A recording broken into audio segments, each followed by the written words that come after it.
Austen space. Fire the bonnet lasers, your highness. Pew, pew, pew. Okay, you knew I had to do that at least once.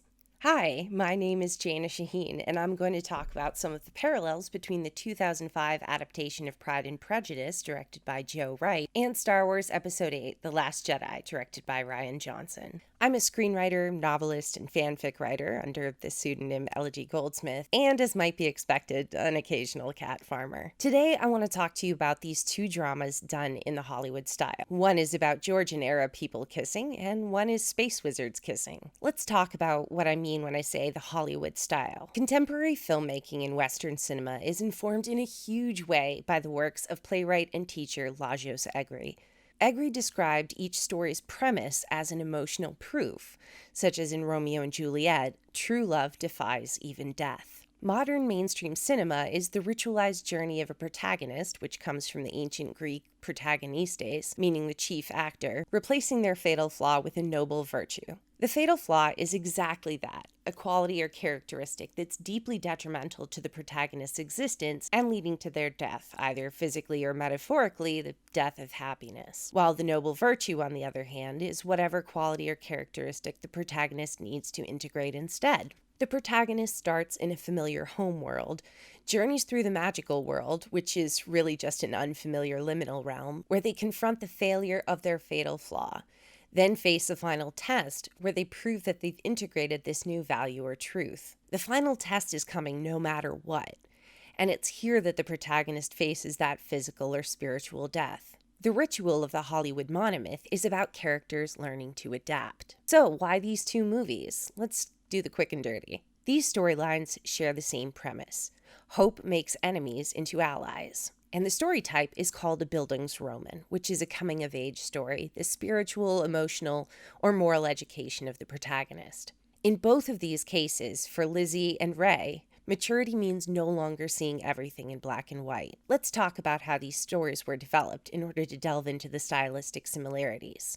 Pride and Prejudice was adapted by screenwriter and novelist Deborah Mogic. She wrote 10 drafts of the script, and director Joe Wright actually joined when she was on the 3rd draft, so that's pretty early on in the process. He encouraged her to not stick to the source material so closely, so the dialogue wouldn't sound stilted, a vibe that's been referred to as muddy hem. And the truth is, adaptations can't be too faithful to the original text, or they risk not lining up with the ritualized Hollywood format. The Last Jedi, on the other hand, is Star Wars gone wild. Okay, it's Star Wars gone feral. And let me show you why that's a good thing. The two previous Star Wars trilogies are fairy tales set in space, more space fantasy than science fiction. If you've ever seen a Rian Johnson movie, you know it, because they do have a specific vibe. Brick, Looper, Knives Out, instant classics. And in The Last Jedi, Johnson follows certain visual tropes that make a Star Wars movie, like those iconic transitions. But he also tells a story that's deeply personal and deeply psychological. And like The Matrix Resurrections, the text is highly referential to the previous trilogy, internal chronology-wise, because you can't make The Matrix now any more than you could make Star Wars A New Hope, the original Star Wars, for those of you who aren't total nerdlingers. This is the muddy hem version of Star Wars, not being hidebound by the source text. Because once again, at its heart, this story is about space wizards kissing, not the pew pew pew. Describing both of these movies as visually striking is a huge understatement. Every shot is a work of art. And these aren't medium wides incorporating as many actors as possible without cutting. They're emotionally driven, extra wide shots, giving you a sense of scope, or extra close-ups.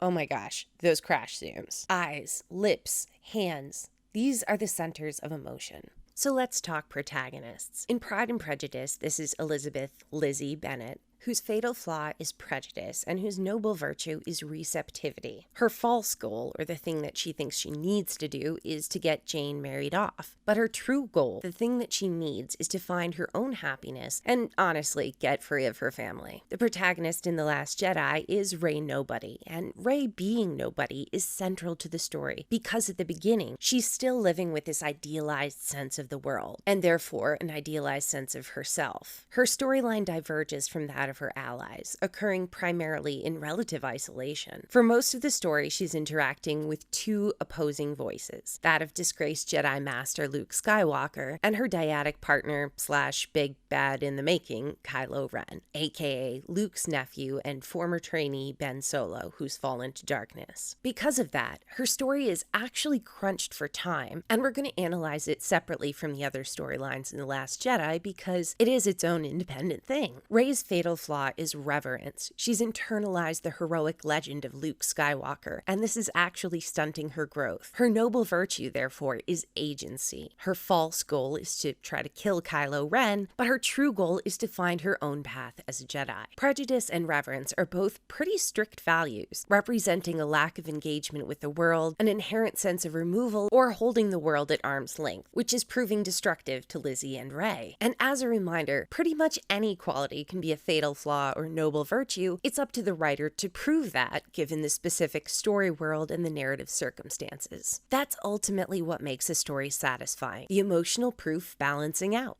Both of these stories are about personal agency in the face of overwhelming odds to the contrary. Both women also originally have selfless goals. Lizzy is concerned with her sister Jane's marriage prospects, not her own future and happiness, while Rey is concerned with killing Kylo Ren in order to save the Resistance and, the galaxy or whatever. On the surface, the scope seems wildly different, a bad marriage versus an evil empire subjugating the galaxy, but are they? Well, let's consider. What would happen if Jane or Lizzy had married Mr. Collins instead? That means a life of tyranny within an oppressive power dynamic, wherein individuality is invariably quashed. Both of these stories have an inversion of the standard A and B plot lines, too. In a Hollywood non-romance, the A plot is typically the external situation, what's happening in the story. Beating the bad guy, climbing the tall thing, whatever. The B plot is the emotional core, usually a romantic relationship. In romance movies, the A and B plots are inverted, so the internal journey informs the external happenings instead of the other way around. And this, sadly, is one of the reasons romance as a genre gets shat upon. How dare fifis take precedence over things like punching and hi-ying and blowing things up? That attitude is reflected in Western media at large. Violence is considered masculine and therefore tolerated, while emotions and sexuality are considered feminine and therefore quashed, which completely erases the existence of non-binary people, but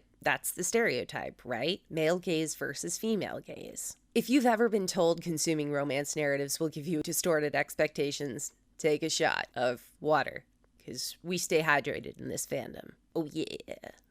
And while Pride and Prejudice isn't the kind of movie that's going to generate backlash, trolls usually give romantic period pieces a pass, The Last Jedi did get backlash because it was a story about love. See above, space wizards kissing. Luke Skywalker defeats Darth Vader not by fighting him, but reminding him of love and hope and humanity, that he had a son who cared about him no matter what he'd done. In fact, Anakin Skywalker originally fell to darkness because he was trying to hold on to love too tightly, and that led to his corruption. So the original trilogy was a space fairy tale of love finding balance. Our leading women, Lizzy and Rey, have a few basic similarities. They're small, white, British women with curious mind and don't fuck with my loved one's feral energy. To those loved ones, she's open, friendly, warm. But if you piss her off, she will defy all adverse circumstances to attack, probably pterodactyl screeching for good measure. Also, they're both book hoarders. It took Lizzy approximately 1 second to ask Bingley about that library, didn't it? The other part of the equation is Mr. Tall, Dark, and Cranky. Leading love interests, in this case, leading men, can be anyone, but in this story paradigm, their appearance is deeply linked to the archetype they represent. Not the blonde-haired, blue-eyed Norse god, but his emo cousin who prefers wearing black and is probably a bit of a wallflower. This appearance is coding for this character being a misunderstood loner who has probably made some shitty decisions along the way. He's not unsullied. Life has made him hard, and he fucks up hard. Mr. Darcy is awkward, but emotionally passionate. Kind of an idiot. Proposed to a woman after splitting up her sis and your bestie?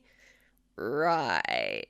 Kylo Ren is also awkward, emotionally passionate, and kind of an idiot. You propose to a woman after trying to get her to split up with her besties? Right. Actors auditioning for the part of Kylo Ren reportedly had to read sections of Pride and Prejudice as part of their audition. These relationships represent a unity of opposites. Despite external differences in their positions and roles, internally, Rey and Kylo and Lizzy Darcy are in fact the same. It's a pairing called Grumpy Sunshine. Probably heard of that. Let's hop on over to the narrative structure. The homeworld is where the protagonist is in their home zone. We can see that they've outgrown it, kind of like a hermit crab looking for a new shell. The homeworld and magical world are usually more abstract than literal. Movies like The Labyrinth, it was more literal, such as Sarah finding herself in Jareth's kingdom, but movies are very much an evolving art form, which is, why you can't make The Matrix today, but The Matrix Resurrections worked. It's a meta take on the original narrative. Can you tell that I also love that movie?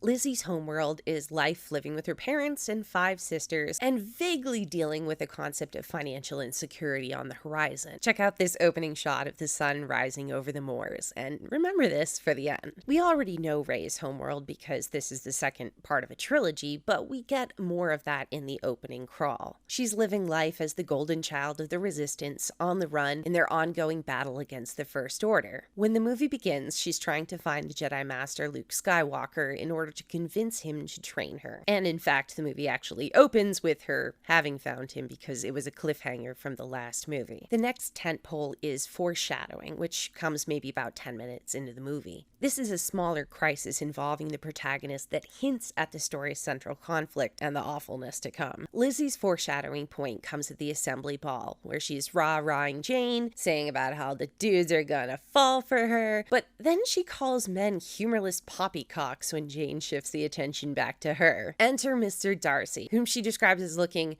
miserable, poor soul. So initially she does have a sort of sympathy for him, and then they do the eye thing, which makes her giggle. Eyes are the window to the soul. Love is recognition, and probably some giggling, let's be fair. Rey's foreshadowing point comes right away. She's on the island of Ahch-To, having found Luke Skywalker. Rey holds out a lightsaber to him, which is actually called the Legacy Saber, and he tosses it away, leaving it to the Porgs and shocking Rey in the process. Now, the Legacy Saber was built by Anakin Skywalker, aka the original Darth Daddy, and it symbolizes the Skywalker legacy, that of being the chosen one to bring balance to the Force. This is a space opera. It's mythic, so symbols are pretty straightforward. Despite never having met him before, Rey refers to Luke as Master Skywalker, indicating her reverence. But when we see Luke's iconic X-Wing fighter, it's underwater, and water represents emotions. The inciting incident is when the protagonist interacts with a new character who will lead them to their false goal. Lizzy hears Darcy call her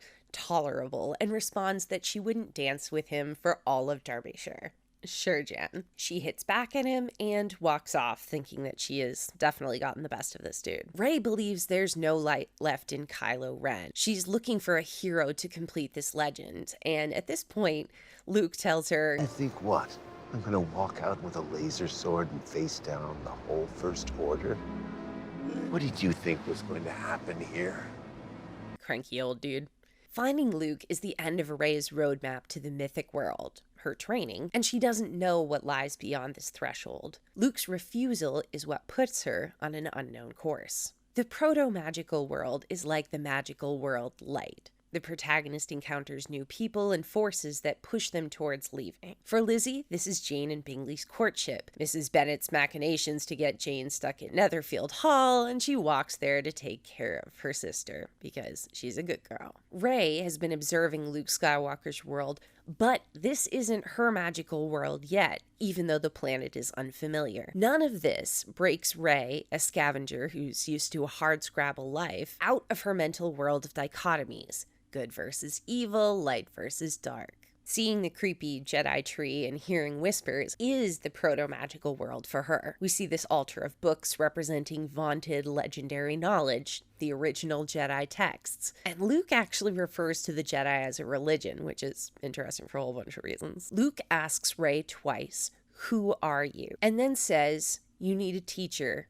I can't teach you." This is a reversal of what Kylo said at the end of The Force Awakens. Luke does agree to be Rey's teacher, but he's going to teach her why the Jedi had to end, and that's definitely not what she had in mind. Next up, the characters break orbit, aka the end of Act 1. This is the formation of the false goal, which the protagonist believes will fix whatever's wrong, crossing the threshold into the magical world in pursuit of the false goal. With Lizzy, the touch and flex of the hands. Iconic! And this comes directly before the arrival of Mr. Collins, played by Tom Hollander, who can be alternately adorable and squicky, and this introduces pressure on the girls to marry because, after all, the estate can't pass to a woman. This is also where we get our first reference of Lady Catherine de Bourgh, who acts as a sort of antagonist or foil for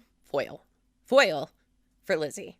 Rey breaks orbit during her first Force Bond session with Kylo. She tries to shoot him, but it doesn't work. He tries to Force Mojo her. She's all, "You're gonna pay for what you did," and lies to Luke about the blaster hole in the hut, indicating that even though he is this legendary master, she has something going on her own. Now that our protagonists are in the magical world, it's time for a switchback, in which the protagonist is pushed off course from what they want, and oftentimes includes some sort of training or tests. With Lizzy, this is dancing with Mr. Darcy at the Netherfield ball, and remember, it would have been most inconvenient since I have sworn to loathe him for all eternity. Oh yeah. Testing her big time. They don't have the communication problems Lizzy had talking to Jane and Mr. Collins during the previous dance, followed immediately by the section of them dancing alone. And let's not forget Bingley's hand touch of Jane's dress, which is not pertinent to anything but more hands, more hands. Lizzy's switchback is Mr. Collins' proposal. He talks at her, utterly mansplaining, and reminds her that she might not get another offer of marriage. This is the B-plot, the external happenings, but it puts pressure on her because it's a reminder that somebody's got to take care of the family by marrying well. At her switchback, Rey still completely doesn't understand what the Force even is, despite wanting to bring back the Jedi Order. She wants to defeat Kylo because he's strong with the dark side, but then gets drawn into the cavern under the island. She can't get through the Resistance, again, communication problems, but has a main line to Kylo. And this is where she starts to question what happened. She calls him a monster, but see that little frown when he agrees? She knows something's going on. At the midpoint, the truth is revealed, and we get heightened stakes as the protagonist realizes what's really going on. For a little context, Lizzy finds out that he objected to Bingley's proposing to Jane. Nice going, dude. But we do get the most romantic, if really mistimed, proposal. I don't understand. I love you. Most ardently. Please do me the honor of accepting my hand. Ugh. Tell me you didn't swim. Tell me you didn't swim. But this is where we get information about Wickham and that almost kiss after all the big feels. She's starting to get a sense of what she wants, even though it's what she shouldn't want. Little context for Rey. At her midpoint, Rey starts learning about Luke's failure in training Ben Solo, the legend falling victim to his own hubris. Here we also see the humanity in Ben Solo, or Kylo Ren, a smexy, shirtless man, indicating vulnerability, but she is vulnerable too, despite being fully clothed. Kylo can look into the places of Rey's mind that she doesn't dare look quite yet, and he knows her parents threw her away and says that looking for her parents everywhere is her greatest weakness. He knows her fatal flaw and states it directly to her, and this shock of understanding is what sends Rey down to the mirror cave in search of deeper answers. The Chimera is when the protagonist seems on track to achieving their goal, but things are a little too perfect. It's also described as the place where the protagonist would stop the movie if they could. Lizzy runs into Darcy at Pemberley, and the way that he smiles when they flirt, oh my gosh. With Rey, it's also a big emotions moment. It's that hut scene with Kylo. In the mirror cave, she learns that she creates herself. She isn't from some big legacy, which instantly makes her feel lost because she's viewed the fight as this epic legend and suddenly doesn't understand. She's shaken. But in that moment, the one person who's there for her is her enemy. Oh. So sexy, right? Again, it's about connection. The next tentpole is death, or the protagonist's fatal flaw, causing the seeming ruin of their true goal. The protagonist's real or symbolic death is imminent, so they're not actually dying yet, but they're right on track. With Lizzy, this is Lydia running away with Wickham. For the first time, she's maybe about to have her own relationship, but Lydia's gotta go fuck it up. And Darcy sees her family at their worst, which is absolutely mortifying for her. At Rey's moment of death, Luke admits the truth, that Ben Solo was a frightened boy and he was the one that criffed up. Rey now sees that she doesn't have to kill Kylo Ren, she can turn him back to the light, her vision of the future. She gives Luke one last chance, but he turns away, and at this point, she basically airmails herself to Kylo in a very Snow White kind of way. But he captures her to bring her to his master instead. And for both of our characters, this is the end of the second act. The third act begins with resurrection. A mentor rallies the protagonist for their final battle, reminding them that there is still time. With Lizzy, it's finding out that Darcy paid for the wedding, Wickham's commission, etc. And instead of finding a reason to be upset about this, they actually meet comfortably at this point. And Bingley proposes to Jane, leaving Lizzy finally free to go find her own happiness. With Rey, it's that elevator scene. You know the one. And the most important thing here is that both she and Kylo see themselves together, even though their visions are at odds. During the 0 hour or final challenge, the protagonist uses their noble virtue to save the day. And this doesn't necessarily have to include their homeworld and coming full circle, but it often does. And it proves that the fatal flaw has been excised from the protagonist once and for all. Poor Lizzy gets rousted out of bed by Lady Catherine showing up and refuses to promise that she won't ever get engaged to Darcy, which is such an important point because up until now, he's been the enemy and awful and whatever, and now she's saying, you know what? I'm open to that. And here we do get that full circle moment. Remember that field? Now it's Darcy who's getting his hem muddy. He's not all buttoned up as he usually is, but shirt open, sexy, walking the moors. And we get this bit of beauty. You have bewitched me, body and soul, and I love, and love, and love you. I never wish to be parted from you from this day on. And notice that Lizzy kisses his hand and says, Your hands are cold.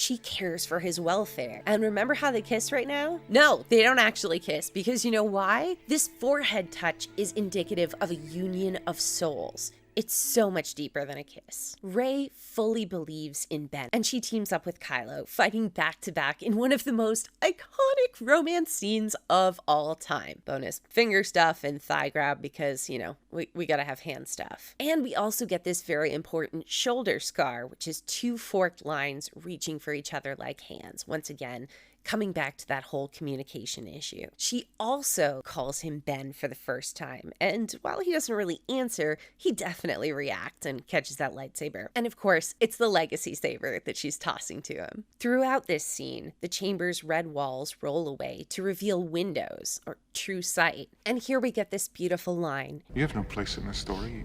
You come from nothing. You're nothing.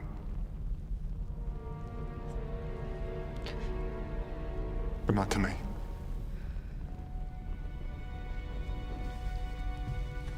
Join me.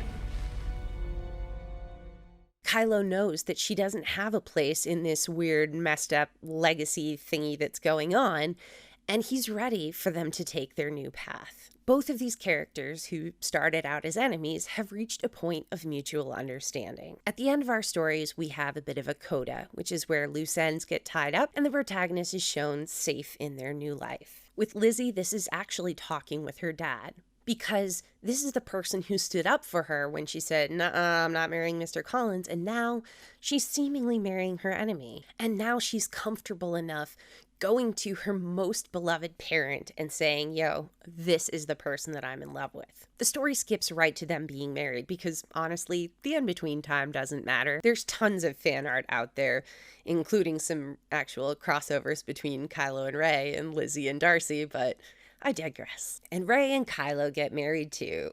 Oh wait, just kidding. But Rey is now free of these legacies, as is Kylo, and they get the chance to choose who they want to be. Rey goes to Crate to rescue her friends, having found her own inner power, and actually closes the door on Kylo.